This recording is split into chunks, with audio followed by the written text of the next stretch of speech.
은혜로운 안식일입니다.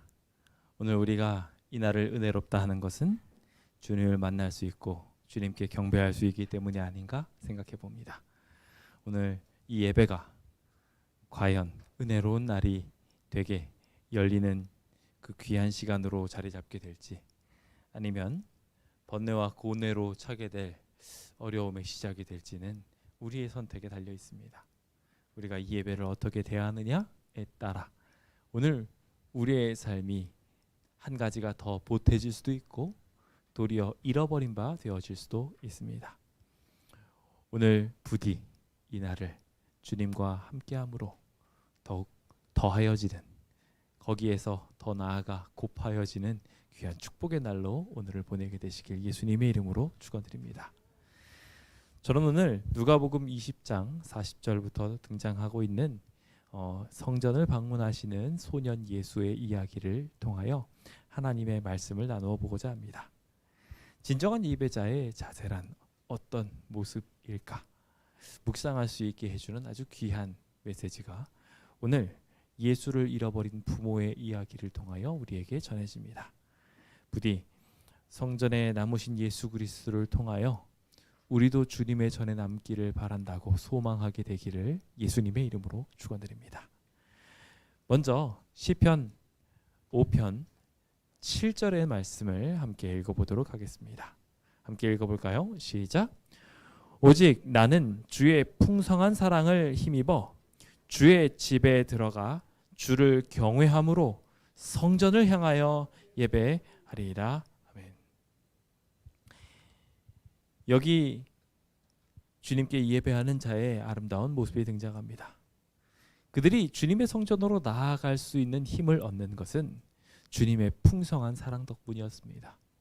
주님의 성전으로 오는 것 자체가 이미 주님이 주신 크신 은혜들을 생각할 때 내 마음이 너무 따뜻해지니, 너무 행복하니 주님의 성전을 향하여 오게 되는 것입니다. 이제 주의 집에 들어가서 주의 집에서 경외하게 되는데요. 그 경외하는 모든 모습들이 마찬가지로 성전에서 예배하는데 이유가 됩니다. 주님의 집에 들어가서 그분이 어떤 분이신지 알고 진정한 마음으로 예배드리는 경외의 마음을 갖게 될 때 이것이 참된 예배로 진정 발전되게 되었던 것입니다. 요한복음 4장은 그래서 우리에게 너무 잘 알고 있는 교훈을 줍니다. 참되게 예배하는 사람들을 주님께서 찾으신다고 말입니다. 진짜 예배가 살아남는 시대에 우리는 지금 살아가고 있습니다. 제대로 예배하는 사람들은 살아남고 제대로 예배하지 않는 이들은 점점 신앙이 도태되어질 수밖에 없는 시대에 우리가 지금 살아갈 수밖에 없게 되었죠. 마스크로 가린 것은 우리의 입뿐만 아니라 우리의 영적인 찬양까지도 막아버렸고, 사회적 거리두기는 하나님과 관계까지 더 멀게 만들어버리고 말았습니다. 이때 우리가 주님과 더욱 가까이 갈 수 있는 비결은 한 가지밖에 없습니다. 더욱 진정하게 진실하게 예배하는 것이죠. 요즘 재개발에서 말하고 있는 교회를 보상해 주지 않아도 된다의 가장 큰 이유가 뭔지 아십니까? 뭐 물론 다른 이야기들도 많이 있습니다. 그들이 말하고 있는 큰 여러 가지 이유들이 있는데, 제가 이번에 이야기를 듣고 충격을 받은 것 중에 하나는 이제 교회에 더 이상 효용성 없지 않느냐, 코로나 시대가 앞으로 계속될 건데 교회에서 예배 모여서 드릴 수 있겠냐, 교회 필요 없다, 방송을 할 정도 시스템만 갖춰지면 된다. 교회의 크기는 어떻게 됐느냐, 예전에 얼마나 성도가 나왔는지 몰라도 지금은 불과 몇 명밖에 나오지 않지 않느냐, 이제 교회 필요 없다. 그들이 교회가 필요 없다고 결론 짓게 되는 데에는 흥미롭게도 다 귀책 사유로 저희를 핑계를 대고 있는 것을 보게 됩니다. 왜 종교 부주로 안 바꿔놨어? 지금 교회 예배 잘 안 되고 있잖아. 다 귀책 사유가 저희한테 있는 거예요. 그러면서 그 얘기들을 하나하나 하면서 결과적으로 당신네들이 제대로 된 예배자들이었으면 지금 이렇게 되겠느냐라고 말하는 것 같아서 저의 마음을 너무 찌르게 하는 시간들을 요즘 보내고 있습니다. 그러던 중 오늘 본문을 보게 됩니다. 흔히 우리가 알고 있는 예수님을 잃어버린 이야기였습니다. 그런데 이 예수님을 잃어버린 이야기가 왜 그렇게 더 가슴 아프게 와 닿는지 모르겠습니다. 그는 모습이 왠지 성전을 잃어버리고 예수님을 잃어가고 있는 지금 이 시대에 살아가고 있는 신앙인 같아서 더더욱 그렇게 느껴집니다. 이제 주님 찾으러 돌아가야 되지 않겠습니까? 그리고 다시는 주님을 잃어버리지 않기 위해 우리가 어떻게 예배해야 되는지 다시 한번 점검해 보아야 하지 않을까요? 다시 예수님을 잃어버리는 일이 요셉과 마리아에게 일어났을까요? 저는 그러지 않았을 거라고 생각합니다. 한번 크게 잃어버리고 난 뒤로는 오히려 예수 그리스도의 신성성을 알고 더 조심스럽게 예수님을 키우게 되지 않았을까요? 우리는 한번 성전을 잃어본 경험을 가진 사람이 되어버리고 말았습니다. 지금 저희에게 다시 기회가 주어져서 모여서 예배드릴 수 있는 위드 코로나에 대한 시대를 잠시 보내고 있습니다. 그런데 여론의 흐름이 심상치 않습니다. 다시 봉쇄해야 된다. 그 얘기들이 오가고 있는 이야기들을 들으면서 과연 우리는 어떻게 될까? 이 교회의 운명은 어떻게 될까라는 생각도 가지게 됩니다. 위기에 빠진 자들이 그 위기를 타개할 방법을 온전히 익히지 못하게 된다면 우리는 다시 맞이할 위기에서 영락없이 쓰러지고 말게 될 것입니다. 쓰러지지 않기 위하여 이 시간 주님의 교훈을 받게 되시길 예수님의 이름으로 축원드립니다. 저는 오늘 이 이야기 속에 우리가 흔히 주인공이라고 생각했던 요셉과 마리아가 아니라 예수님을 중심으로 이 이야기를 좀 풀어보려고 합니다. 요셉과 마리아가 왜 잃어버렸느냐도 중요하지만 예수님께서는 어떻게 예배하셨느냐가 더 중요하기 때문입니다. 예수님께서 드리신 첫 성전 예배였습니다. 주님께서 처음으로 성전에 가셔서 어떻게 예배 드리셨는지에 대하여 우리가 주목해 보아야 할 것 같습니다.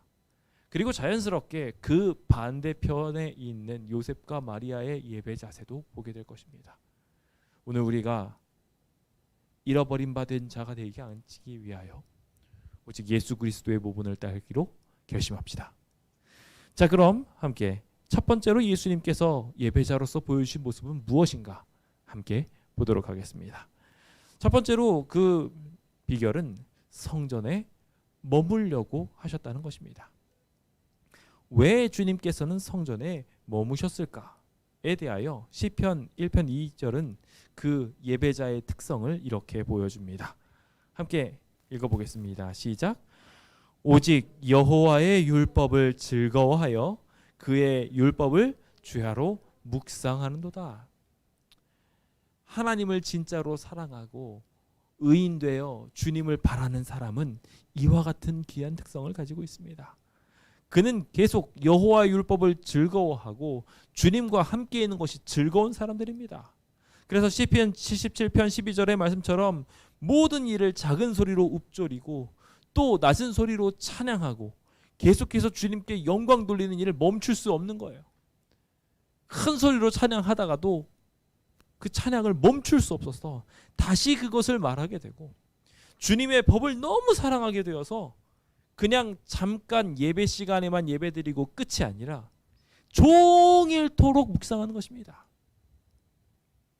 이 성전이 성전다워지려면 예배가 예배다워져야 되고 예배일이 예배일다워져야 됩니다. 우리는 안식일이라는 귀한 시간을 선물 받고 난 뒤 그 안식일에서 주어지는 축복들을 제대로 묵상하기도 전에 성전을 떠나버립니다. 이것이 우리가 귀한 예배일을 그리고 예배 장소를 잃어버리는 이유입니다. 주님께서는 주님의 백성들이 주님의 성전에서 떠나지 않게 되기를 바라고 계십니다. 계속해서 머물고 예배하기를 바라십니다. 그것이 단순히 물리적 성전만 말하는 것은 아닙니다. 그의 마음이 항상 성전에 남아있기를 바라고 있는 것입니다. 우리가 성전에 왜 옵니까? 성전에 오는 이유는 다음과 같습니다. 이 성전에 예수님이 계시고 우리가 장차 하늘에 가서 예수님과 함께 살고 싶어서 죄악 세상에 살고 있는 동안에도 예수님과 함께 사는 훈련을 하기 위하여, 그 끈 놓쳤다면 다시 잡기 위하여 이 성전에 오는 것입니다. 즉 성전은 예수님 만나러 오는 거예요. 주님과 함께 하고 싶어서 오는 겁니다. 그런데 성전에 와서 예수님과 잠깐 데이트하고 그리고 나서 예배가 끝나고 나서 다시 평상시의 삶으로 돌아간다면 무슨 의미가 있겠습니까? 주야로 묵상하는 사람이 아니라, 종일토록 묵상하는 사람이 아니라 그냥 반짝 예배 시간에만 예배드리는 사람이에요. 그래서 예배 시간이 조금 넘어가면 이미 예배는 끝났다 생각해버리는 이들도 있고요. 그리고 안식일 대예배를 드리고 있는 중에 안식일 대예배가 마치고 나면 내가 오늘 드릴 예배는 끝났어 라고 생각하고 아주 재빠르게 성전을 나가버리시는 분들도 종종 나오게 됩니다. 이것이 예배에 대한 이해가 잘못되어서, 또한 주님과 동행하고자 하는 우리의 마음이 잘못되어서 생겨난 현상입니다. 사실 우리는 그리스도의 사랑으로 말미암아 그 사랑이 우리를 강권하여 기쁜 마음으로 성전에 와서 예배드려야 됩니다. 그 마음이 이 성전을 지키고 이 성전을 발전시킵니다. 그래서 그 열심히 불타는 열심을 가지고 주님께서는 성전을 정결하게 하셨고, 그 불타는 다윗의 열정이 성전을 짓고자 하는 열망을 낳았으며, 그 간절한 소망들이 솔로몬의 성전을, 그리고 스룹바벨의 성전을 이렇게 만들어가며 세워갔던 것입니다. 그런 의미에서 우리는 성전에서 머무는 백성이 되어야 합니다. 끊임없이 주님과 함께하는 일로 충만해져야 합니다. 예배를 마치고 돌아가더라도 그 기별이 우리 마음속에 계속 남아있어서 주님 전 안에 있기를 바라고, 안식일 내내 주님 말씀을 묵상하는 일의 시간을 보내는 진짜 예배자가 되어야 된다는 것입니다. 예수님은 그렇게 예배하는 분이셨습니다. 주님께서 잘하시는 모습을 누가복음 2장 40절은 아기가 자라나며 강해졌다, 일반적인 얘기죠. 지혜가 충만해졌다, 이것도 우리가 있을 수 있는 이야기입니다. 그런데 여기 중요하게 하나님의 은혜가 그의 위에 있었다라고 말하고 있습니다. 주님께서는 그분의 성장 모본 속에서 이 세상적인 강함과 지혜에 더하여 하나님의 은혜를 계속 구하는 그러한 삶을 사셨습니다. 사실 그분 자체가 모세의 율법을 설파하셨던 분이셨습니다. 그래서 모세가 가르침을 받았었음에도 불구하고 예수님께서는요, 이 어릴 적에 어머니를 교사 삼아서, 천연계를 교사 삼아서 교사이셨던 예수님께서 배우셨어요. 예수님께서도 어릴 적에 예쁜 숲 사랑하셨습니다. 예수님께서도 어릴 적에 어머니의 무릎 위에서 말씀 배웠습니다. 그러면서 나의 사랑하는 책을 부르셨던 거예요. 노래 부르시고 배우시고, 그분은 종일 그것을 묵상하는 것을 좋아하셨습니다. 예수님께서 말입니다. 율법을 창제하신 분께서 말입니다. 그분은 계속 하나님의 은혜를 간구하였습니다. 독특한 사랑의 특징이나 아무도 침해할 수 없는 고결함은 바로 이런 곳에서 나타난 것입니다. 원칙에서 반석같이 확고하게 서시고 이기심 없이 인정을 드러내시는 그 귀한 일들을 다 이렇게 주님 말씀 속에 계속 있으려는 그 성향 덕분이었습니다. 만약에 예수님께서 성전에 가셨을 때만 그러셨다면 이러한 삶이 유지될 수 있었을까요? 주님은 말 그대로 주야로 묵상하는, 하나님의 은혜가 늘 그분 위에 있기를 바라시는 그런 분이셨다는 것입니다. 오늘 우리도 그렇게 늘 주님과 동행할 수 있는 에녹과 같은 사람 됐으면 좋겠습니다. 잠깐 만나고 헤어지는 사람이 아니라 끊임없이 주님과 만나는 사람 말입니다. 여기 예수님이 드디어 관례에 따라서 12살이 되어 성전을 가실 수 있는 나이가 되었습니다. 절기에 드디어 6월절에 맞이하게 될 행복한 절기들을 만나기 위하여 예수님께서 가시게 됐을 때 아마 가슴이 벅차셨을 것입니다. 매년 이때쯤 됐을 때 메시아를 양육한다는 사명 안에 있는 이 요셉과 마리아는 항상 유월절을 빠지지 않고 지키러 가는 성실한 신앙인이었습니다. 다소 먼 거리였음에도 불구하고 나사렛에서 예루살렘까지 그의 친족들과 함께 빠지지 않고 이곳을 들렀던 것입니다. 그렇게 매번 가다가 드디어 정령이 되었을 때 이제 율법의 아들로서 하나님의 말씀을 따라가고자 그렇게 유월절에 참여하게 되셨습니다. 이 날은 굉장히 특별한 날이었죠. 이 귀한 첫 예배를 향하여 예수님께서 나아가고 계셨을 때 안타깝게도 그 당시 예배는 굉장히 잘못되어 있었습니다. 예배 자체에 대한 문제가 많았던 거예요. 여기 예수는 주님을 상징하는 예배들을 쫙 보면서 무엇을 느끼셨을까? 반대로 우리는 예배를 드리면서 무엇을 느끼고 있는가? 그 극명한 차이를 보여주는 이야기가 바로 누가복음 2장 43절에 나옵니다. 그 날들을 마치고 돌아갈 때라고 되어 있습니다. 사실 유월절은 유월절 뒤이어 7일 동안에 이어지는 무교절까지의 절기들까지를 다 함께 보내게 되어 있습니다. 그래서 그 날에 막 행복한 시간들을 보내며 그 해의 수확물 가운데 처음 익은 열매들을 주님 앞에 갖다 드리는 그 귀한 예배에 이르기까지 그들은 모두 다 예배를 열정적으로 했습니다. 그리고 이 모든 이야기들이 다 실물 교훈으로서 구속에 대한 예증들을 다 담아놓고 있었습니다. 주님께서는 그 예배를 드리는 시간 내내 그 내용들을 묵상하고 계셨습니다. 예수님의 정신은 여전히 계속 성전에 남아 있었던 거예요. 그런데 안타깝게도 그 날들을 돌아갈 때에 부모님들의 마음들은 그 경배한다고 돌아왔던 많은 사람들의 마음은 그냥 매해마다 드리던 예배, 매일마다 드리던 예배와 다를 바 없이 생각하고 그냥 나갔다는 거예요. 오늘의 예배도 똑같아. 오늘의 설교도 똑같았어. 우리는 항상 그렇게 살아왔어 라고 이야기하며 마음이 성전에 남아있지 않는 것입니다. 그래서 그들은 다시 돌아가 버리고 말았습니다.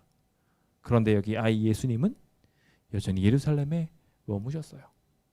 그것에 대하여 시대소망 78페이지는 그는 날마다 그 예식들의 의미를 더욱 분명히 깨닫게 되셨다라고 이야기하며 말씀들을 볼 때마다 계속 공개되시는 그 사명들을 보았고 그런 것들을 풀어내기 위하여 따로 떨어져 있기를 원하셨다라고 기록하고 있습니다. 그래서 주님께서는 그 모든 이야기들을 더 깊이 묵상하기 위해 성전에 남아 계셨어요.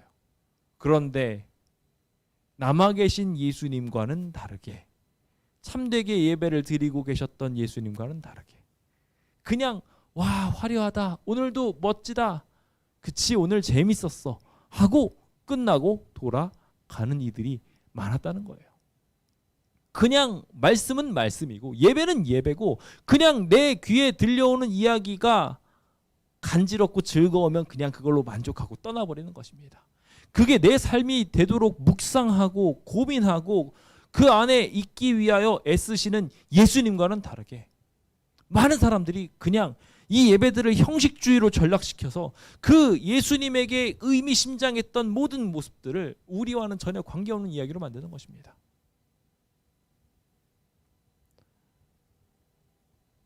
이제 이후로 우리의 마음이 성전에 머물게 되길 소망합니다. 몸은 혹 떠나갈지라도 내 마음은 계속 성전에 머물러 있는 것입니다. 그래서 무슨 사업을 위하여 이 교회가 골머리를 앓고 있는지 어떤 일들을 위하여 우리가 기도를 해야 하는지 우리가 구원해야 될 백성들은 무엇이며 하나님의 말씀의 진리 속에 있는 나의 삶의 방향은 무엇인지 계속 이곳에서 묵상하면서 사는 것입니다. 예수님께서는 그 묵상을 놓치지 않으시기 위하여 계속 성전에 머물러 계셨습니다. 오늘 우리도 그와 같이 예수님과 같은 예배하기를 원합니다. 성전의 모든 예식들을 그냥 행위로 끝나는 것이 아니라 그 하나하나의 일들이 자신이 가야 할 길로 보시고 묵상하셨던 주님처럼 우리도 오늘 주어지는 모든 예배의 모습들이 내가 살아야 할 모습으로 보고 묵상되어져서 한 주 동안 내가 이렇게 살아야지 하고 결심하는 일을 하는 것입니다. 오늘 최소한 이 말씀을 듣고 나시고 난 뒤에는 이번 한 주 동안 내가 계속 마음을 성전에 두겠노라. 몸은 집에 있지만 성전에 계속 있겠노라. 일터에서 내가 일하지만 계속 관심을 성전에 두겠노라고 결심하셨다면 그게 잘하신 겁니다. 그렇게 계속 노력하게 되시길 예수님의 이름으로 축원드립니다. 이것이 참된 예배자의 첫 번째 모습이었다면 두 번째 예배자의 모습은 그 말씀을 마음으로 묵상하는 데서 끝나지 않고 말씀을 나누는 데까지 가게 되는 것입니다. 깨달은 바, 감동받은 바에 대하여 그냥 자기 마음속에만 있으면 안타깝게도 기적이 일어나지 않습니다. 하지만 그것을 내 입 바깥으로 내어 고백하게 되면 입으로 말함으로 인하여 그 고백으로 인하여 구원을 경험하게 될 것이며, 그렇죠? 입으로 시인하는 자가 구원받는다고 말씀하셨으니까요. 더 나아가 그 바라여진 말씀들로 인하여 주변 사람들이 깨우침을 얻고 그들도 구원을 받습니다. 자신뿐만 아니라 주변 사람들이 구원에 이르는 놀라운 기적이 어떻게 일어난다고요? 말씀을 나누는 것으로. 거룩한 말씀을 나누는 것은 굉장히 중요합니다. 그래서 사도행전 18장 4절은 사도 바울이 안식일마다 했던 일에 대하여 이렇게 기록합니다. 함께 읽겠습니다. 시작.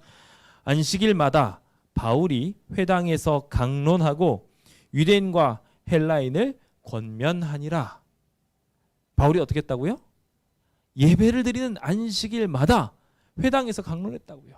바울이 얼마나 이것을 좋아했으면요, 17장에서도 암비볼리와 아볼로니아와 뭐 이런 곳 데살로니가에 이르면서 계속 거기 갈 때마다 유대인의 회당이 있는 곳에 가서 안식일마다 예배를 드릴 때마다 성전을 가지고 강론했다고 기록하고 있어요. 여기 18장에 있는 18장 1절도 마찬가지로 고린도에서 이 일이 일어났을 때도 마찬가지로 안식일이 되면 무조건 예배일이 될 때마다 말씀을 강론하는데 정신이 없었던 거예요.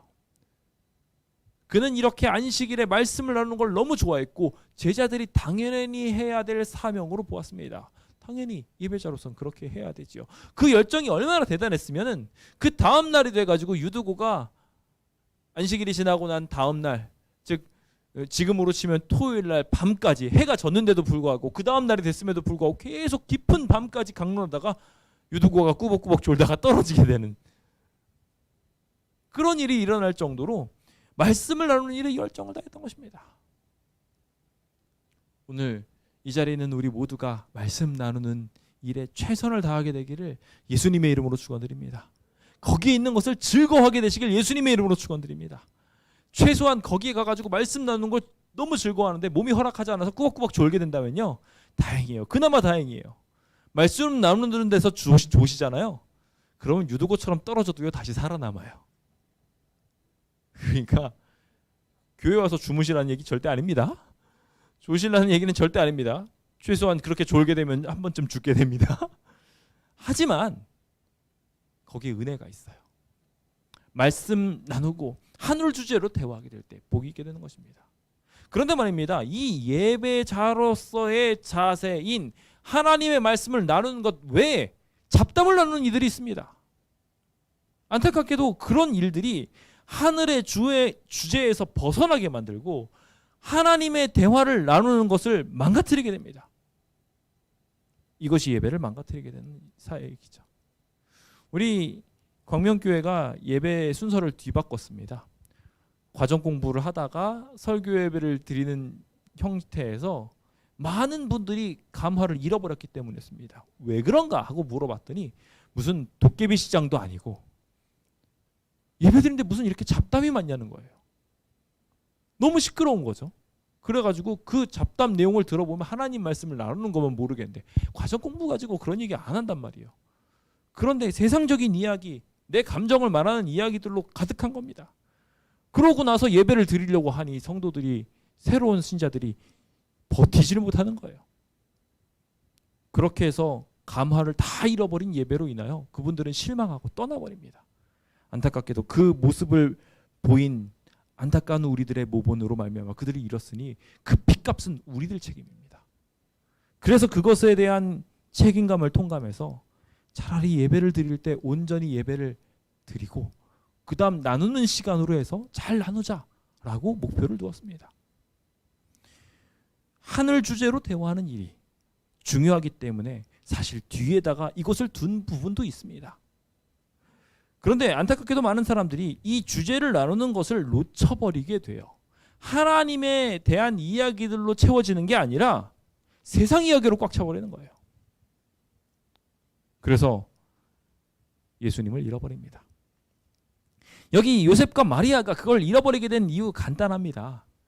그들은 정말 조밀한 많은 인물들이 다 모여 있었고 오랜만에 만났던 친척들과 그동안 있었던 모든 일들로 신나가지고 대화를 하고 있었어요. 아, 이때는 이랬고 아무개는 이렇고 누구는 뭐 이래가지고 좋았고 누구는 이래서 싫었고 이런 얘기로 가득한 겁니다. 우리도 비슷해요.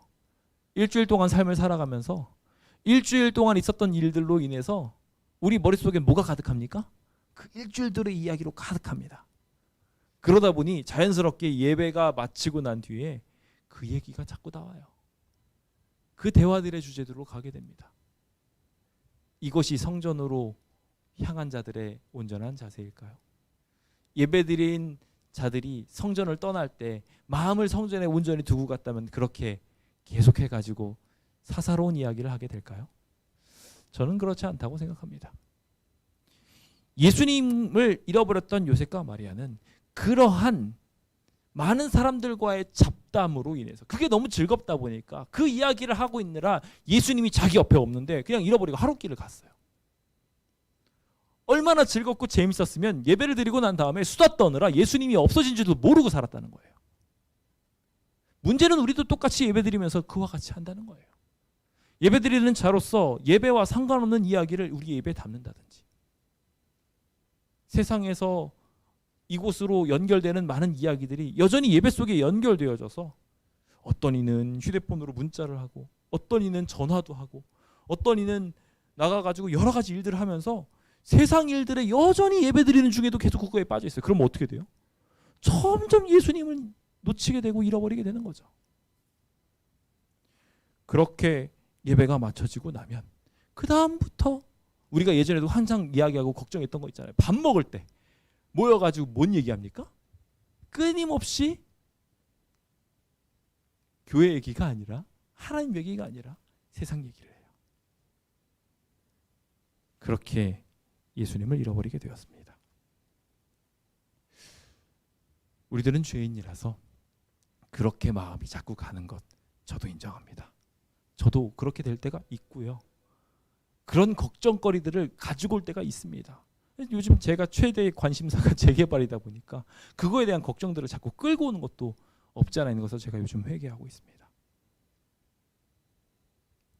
성도 여러분, 주인이신 예수님을 놓치지 않기 위하여 성전의 어떠한 것도 침범하지 못하도록 내 마음의 성전이 망가지지 않을 수 있도록 예배드리고 난 뒤에도 사사로운 이야기들로 그것이 망가지지 않을 수 있도록 기도합시다.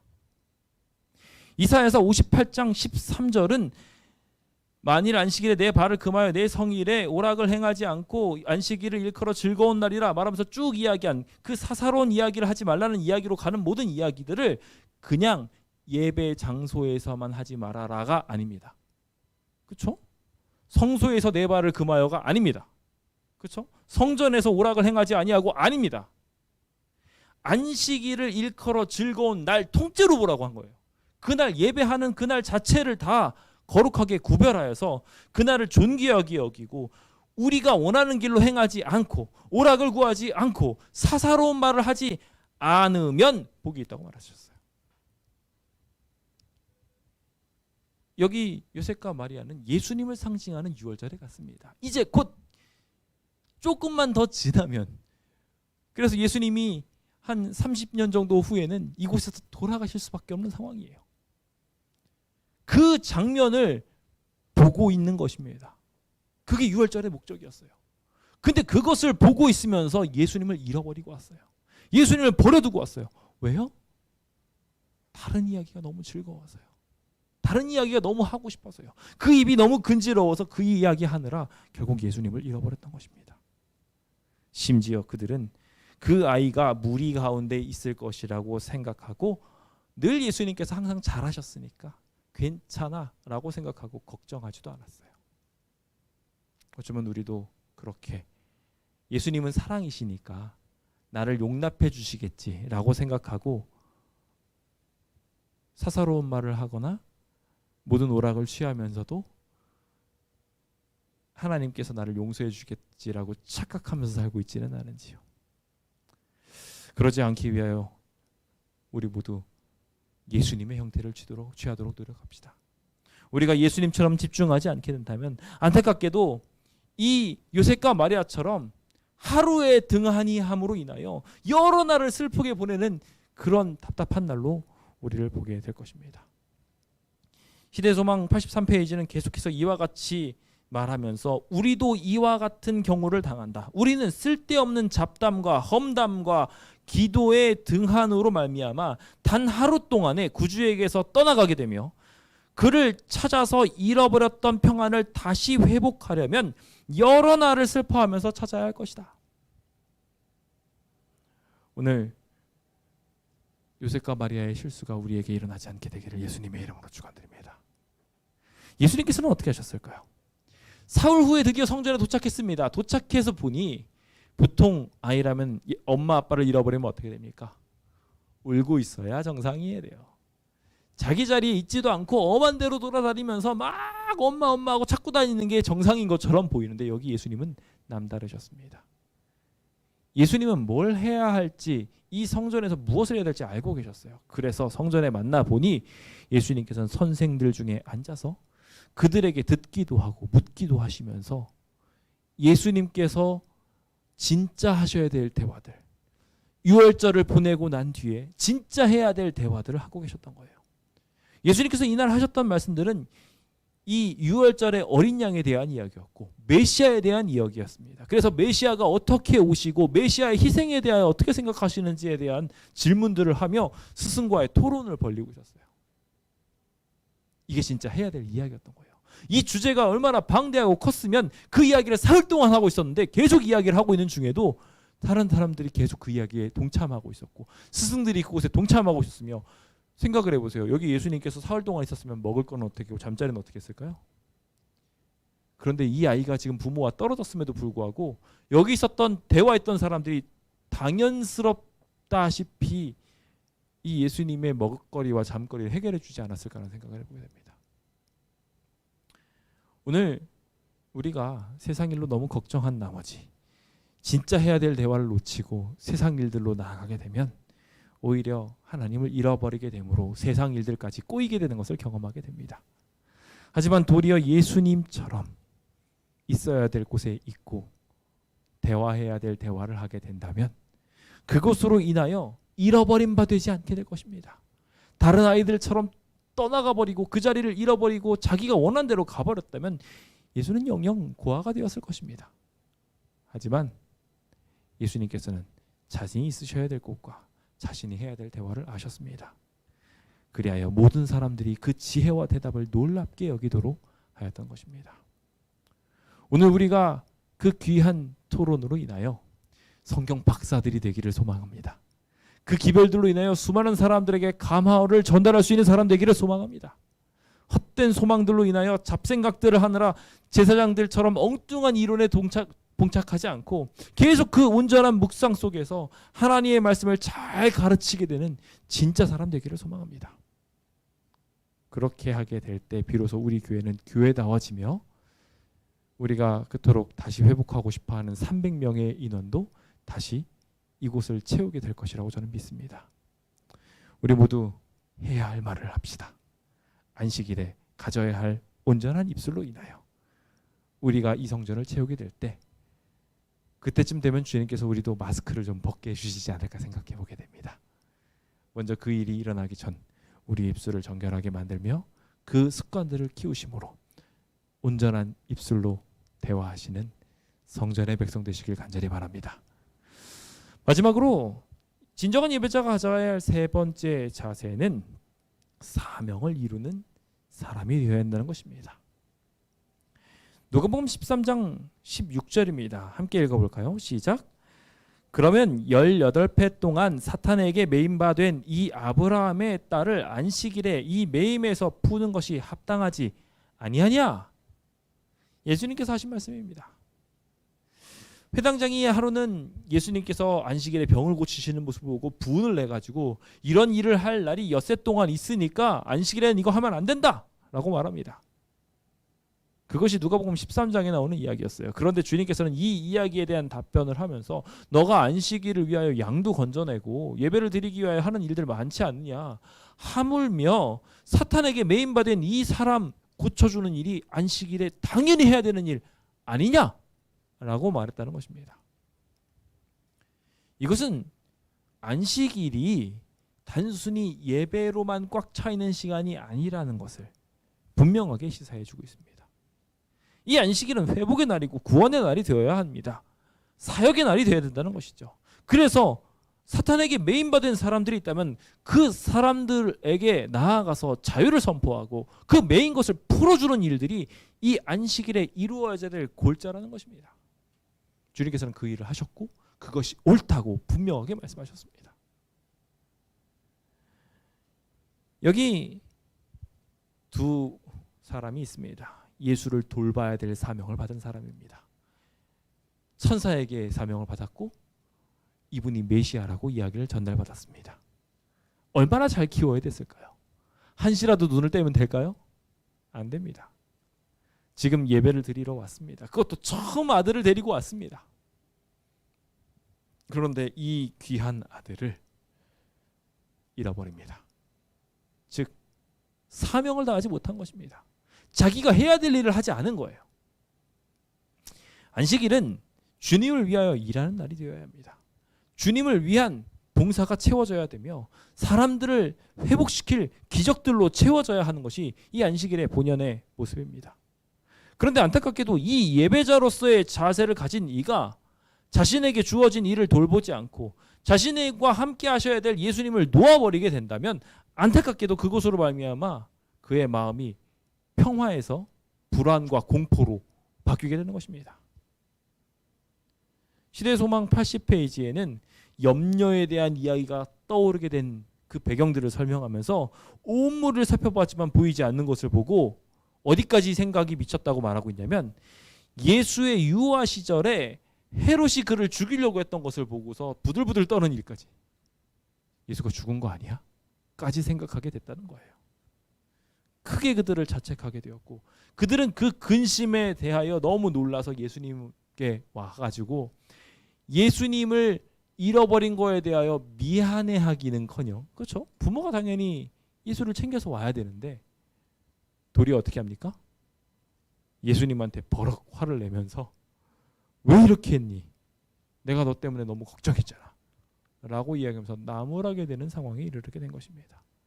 그의 사명을 다 놓아버리고 잃어버린 결과가 오히려 예수님을 원망하게 되는 일들로 이어지게 되었음을 우리는 봅니다. 우리도 동일한 실수를 범할 수 있습니다. 주님과 동행해야 되고 우리가 해야 될 사명들을 해야 되는데 그 사명들을 하지 않고 난 다음에 어떻게 됩니까? 우리가 사실 안식일을 하면서 이 교회를 지키고 보호하고 성장시키고 이웃들을 보호하고 사랑하며 결국 이것을 더욱 큰 공동체로 만드는 일들을 했어야 했습니다. 근데 그 일들을 하지 않아요. 그렇게 하루하루 보내게 된 일들이 계속 보내다 보니 어떻게 됩니까? 결국 이 교회가 고민되어져야 될 현안을 놓치고 종교 부지를 바꾸지 못하게 되는 일들로 만들어지거나 이 교회가 더 성장할 수 있는 기회가 있었는데 성장하지 않은 일들로 계속 가게 되거나 이 교회가 진즉에 300명으로 계속 채워져 가지고 더 큰 교회, 더 많은 교회, 1000명, 2000명 교회가 될 수 있었던 기회들도 잃어버리게 된 것이 아닌가라는 생각도 해보게 됩니다. 우리의 사명을 등한히한 이유로 주변 사람들이 이 교회를 무시하고 당신네들이 할 일 하지 않지 않았습니까? 라고 말하며 이 교회가 사라져야 될 이유들을 드러대고 있을 때면 자책을 하게 됩니다. 이제 우리가 우리 해야 될 일들을 하게 되었으면 좋겠습니다. 그래서 이 성전이 다시금 꽉 차게 되었으면 좋겠습니다. 그것이 주님이 바라시는 일 아닐까요? 또한 그것이 예배자로서의 온전한 자세 아닐까요? 예수님께서는 이때 자신의 사명을 하고 계셨습니다. 예수님께서는 어린 예수였음에도 불구하고 어찌하여 나를 찾으셨습니까? 라고 이야기하면 내가 내 아버지 집에 있어야 될 줄 알지 못하셨나이까? 라고 답변하십니다. 그 이야기에 대하여 영감의 말씀은 다음과 같이 해석합니다. 예수께서는 이 땅에 오셔서 하셔야 할 일에 종사하고 계셨던 것이다. 예수님께서는요, 이 땅에 오셔서 하셔야 될 자기의 사명을 지금 하고 계셨던 거예요. 이 예배를 드리고 난 다음에 자신이 무엇을 하셔야 될지 아셨던 거예요. 잘못된 오해를 가지고 있고 잘못된 방향을 가지고 있고 그래서 예수님을 잃어버린 사람들에게 예수님을 다시 찾게 하기 위하여 성전에 계셨던 것입니다. 아버지 집에 계셨고 그것을 드러냈던 것이었어요. 주님께서는 그것을 통하여 당신의 사명과 정체성을 분명하게 보여주셨습니다. 이것은 더 나아가서 예수님의 신성성을 잃어버렸던 부모들에 대한 경책이기도 했습니다. 시대소망 81페이지는 날마다 예수님과 같이 살고 있었기 때문에 여러 가지 점에서 다른 아이들과 똑같은 이 예수를 보면서 자기 아들로 착각하고 살 수 있었다는 거예요. 그냥 여느 아이와 똑같이. 그런데 주님께서는 이 헤어지심을 통해 가지고 생겨난 일들을 분명하게 하셔서 당신의 사명을 비추셨고 더 나아가 그 사명을 이 부모에게 알려주셨어요. 그래서 은근한 책망을 받게 될 이 말씀을 통하여 그리고 아버지 집에 있어야 될 줄 알지 못하셨습니까? 라고 이야기하며 이해하지 못하는 부모에게 손을 들어서 하늘을 가리키는 것을 통하여 나는 하나님의 아들입니다. 라는 것을 분명하게 알려주시는 당신의 사명을 하고 계셨던 것입니다. 오늘도 우리에게 동일한 사명들이 주어지고 있습니다. 지금 우리가 해야 될 일들이 있어요. 그 일들을 놓치지 않을 수 있도록 기도합시다. 주님께서는 그것을 마치신 이후에도 함께 나사렛에 내려가시고 난 뒤에 계속해서 순종하여 받드시는 것을 통하여 당신의 사명에 당신의 사역에 계속 집중하셨습니다. 그분은 자기가 하셔야 될 일들을 다 하시면서 주님의 사명을 준비하고 계셨던 거예요. 오늘 우리에게도 이와 같은 일들이 일어나게 된다면 예수님처럼 지혜와 키가 자라가며 하나님과 사람에게 더욱 사랑스러워가는 일들이 이루어질 거라고 믿습니다. 부디 그 일들이 이 자리에 계신 모든 성도님들과 함께 있어서 예수님의 구원이 우리의 삶에도 이르게 되기를, 우리의 가족에게도 이르게 되기를 예수님의 이름으로 축원드립니다. 저는 이제 말씀을 마무리 지으면서 예배란 무엇인가에 대하여 다시 한번 생각해 보고자 합니다. 예배는 주님과 함께하는 것입니다. 그 함께하는 본질을 잃어버리면 안타깝게도 예배의 성질 자체를 잃어버린 것입니다. 우리의 마음이 예수님과 거리적으로 물리적으로 떨어져 버린다면 그것은 예배자로서의 자세를 잃어버린 것입니다. 주님과 사귐이 계속 유지되어야 돼요. 우리의 입에 그것이 계속 채워져야 되며 우리의 손과 발에 그 예수님과의 행동이 계속 벗어나야 되는 것입니다. 우리의 생각과 입술과 행동들을 주관하는 모든 일들이 우리의 정체성을 증명하게 될 것입니다. 시대소망 83페이지는 우리가 서로 사귈 때 진짜 예수님과 함께하게 되는 진짜 예배를 드리게 될 때 우리는 피차에 다른 사람들에게 축복이 될 것이며 우리가 그리스도의 것이 진짜 된다면 계속 그리스도와 같은 생각들을 하는 것, 그리스도에 대한 생각을 계속 떠올리는 것과 더 나아가서 그것들에 대하여 그에 대하여 이야기하는 것을 좋아하게 될 것이라고 말하고 있어요. 즉 오늘 우리가 나눴던 그에 대한 이야기를 나누고 그에 대한 생각들을 하며 주변 사람들에게 축복이 되는 그 일들이 오늘 예배자로서 우리가 가져야 될 기본적 소양이라는 것입니다. 이것이 참된 사귐이고 참된 만남인 것이죠. 오늘 우리가 이 예배의 모든 과정들을 다시 한번 묵상하며 예수님께서 그 예배의 모습들을 보면서 그 향연 속에 같이 기도하시고 하나하나 깨달아가며 내가 뭐 해야 되는구나 라는 것을 알게 되셨던 것처럼 오늘 우리도 그렇게 깊은 깨달음 속으로 들어가 우리의 마음이 성전에 머물고 우리의 입술에 말씀이 가득하며 더 나아가 사명을 이루게 되는 진정한 예배자들, 영과 진리로 예배하는 진짜 예배자들 되시길 간절히 바라면서 오늘 모든 말씀을 마치도록 하겠습니다. 함께 자리에서 일어서셔서 참